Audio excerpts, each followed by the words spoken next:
नमस्कार दोस्तों, मैं हूं अजय कुमार और आप देख रहे हैं न्यूज अक्रॉस। भारतीय रेसलर विनेश फोगाट ने पेरिस ओलंपिक से डिस्क्वालीफाई होने के बाद में संन्यास का ऐलान कर दिया है। उन्होंने गुरुवार सुबह 5:17 पर एक्स पर एक पोस्ट में लिखा, मां कुश्ती मेरे से जीत गई, मैं हार गई, माफ करना, आपका सपना, मेरी हिम्मत सब टूट चुके हैं, इससे ज्यादा ताकत नहीं रही अब, अलविदा कुश्ती 2001-2024, आप सबकी हमेशा रेडी रहूंगी, माफी। वहीं हरियाणा के सीएम नायब सैनी ने घोषणा की है कि विनेश फोगाट को ओलंपिक में सिल्वर मेडल जीतने वाले खिलाड़ी की तरह ही मान सम्मान और इनाम दिया जाएगा। इससे पहले विनेश मामले पर कांग्रेस, आप और सपा सरीखे राजनीतिक दलों ने जमकर बयानबाजी की। ऐसा लगा कि मानो एक विनेश ही थी जिससे पूरी दुनिया घबरा गई थी और एक विनेश ही थी जो केवल गोल्ड मेडल जीत सकती थी। साथ ही ऐसा लग रहा था कि इस पूरे मामले के लिए भारत सरकार जिम्मेदार है और साथ ही यह भी कहा जा रहा है कि विनेश के खिलाफ साजिश की गई है और इससे इंकार भी नहीं किया जा सकता है। लेकिन ऐसे मामले पर सियासी बयानबाजी करना एकदम गलत है। दरअसल भारत महान देश है और उसमें रहने वाले लोग यानी कि भारतीय तो महानतम है। सब विनेश के खिलाफ साजिश की बात तो कर रहे हैं, लेकिन उनके कोच और उनके सपोर्ट स्टाफ पर कोई भी सवाल नहीं उठा रहा है। कोई सवाल नहीं कर रहा है कि आखिर ऐसा कैसे हुआ। क्या इन सबको नहीं पता कि जिंदगी के सबसे बड़े मैच से पहले वजन कितना रखा जाए कि टाइम पर कंट्रोल किया जा सके? क्या इन लोगों से यह सवाल नहीं पूछा जाए कि आखिर ये लोग दिन रात पेरिस में क्या कर रहे थे? क्या ये लोग अभी तक अनुमान पर ही जी रहे थे कि इतना खाएंगे तो इतना पच जाएगा और इतना बच जाएगा? तो फिर विशेषज्ञ डॉक्टर, कोच और इतनी बड़ी खिलाड़ी होने का क्या फायदा? इस पूरे मामले पर भारतीय दल के चीफ डॉक्टर का कहना था कि विनेश की टीम ने सेमीफाइनल के बाद विनेश को 1.5 किलो फूड दिया और हिसाब लगाया कि 1.5 किलो वेट बढ़ेगा, लेकिन 2.7 किलो बढ़ गया। ये तो हाल था और हम भारतीय इस मुद्दे पर जितना नाइंसाफी का रोना रोएंगे, दुनिया उतनी ही हंसेगी। ये स्पष्ट तौर पर विनेश की टीम, खासकर डॉक्टर और न्यूट्रिशन की गलती है।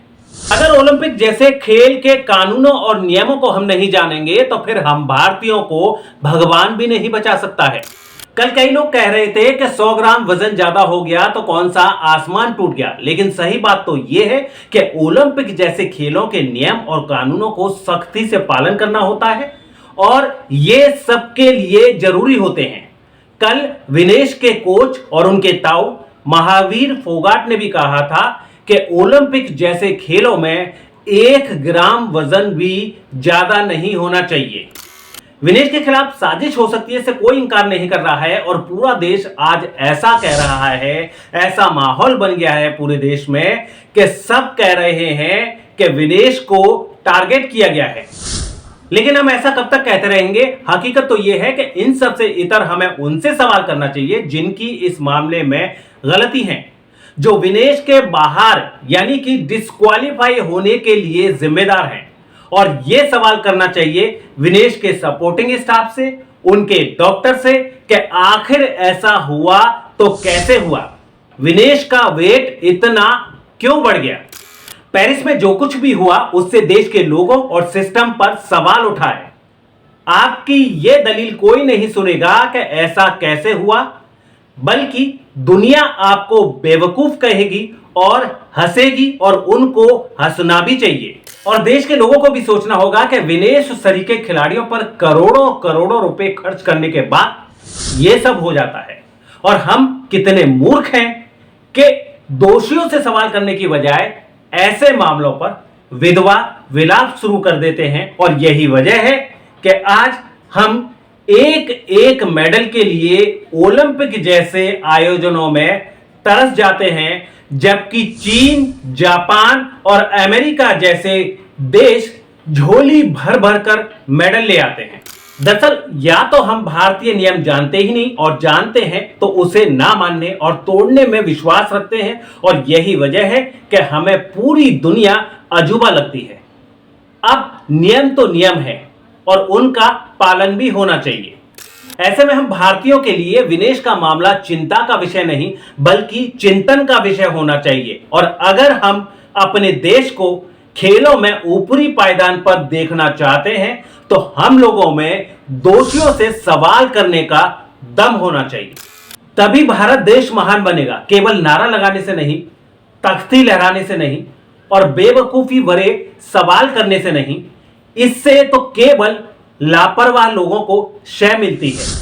हमको सोचना होगा, नहीं तो देश का करोड़ों रुपया और परिश्रम यूं ही बर्बाद होता रहेगा और हम लोग यूं ही रुदारी करते रहेंगे। तो दोस्तों, वैसे ये वीडियो आप लोगों में से कई लोगों को पसंद नहीं आया होगा, हमारे सवाल भी चुभे होंगे, लेकिन यही सच्चाई है और जितनी जल्दी हम इसको स्वीकार कर लेंगे उतना देश के लिए भलाई है, उतना देश की जनता के लिए भलाई है, देश की तरक्की के लिए भलाई है। नहीं तो बाकी लोग, बाकी देश चांद पर रहेंगे और हम लोग पीपल के वोट से यूं ही चांद को देखते रहेंगे। तो दोस्तों, इस वीडियो में आज इतना ही। अगर वीडियो पसंद आया हो तो कमेंट बॉक्स में कमेंट जरूर करें, साथ ही साथ इस वीडियो को ज्यादा से ज्यादा लाइक और शेयर भी करें। और हां, अगर आप पहली बार हमारे चैनल पर आए हैं तो इसे सब्सक्राइब जरूर करें। फिलहाल अपने दोस्त और होस्ट अजय कुमार को दीजिए इजाजत। अगले वीडियो में फिर हाजिर होंगे एक नई जानकारी के साथ। तब तक के लिए आप स्वस्थ रहिए, मस्त रहिए। जय हिंद, जय भारत।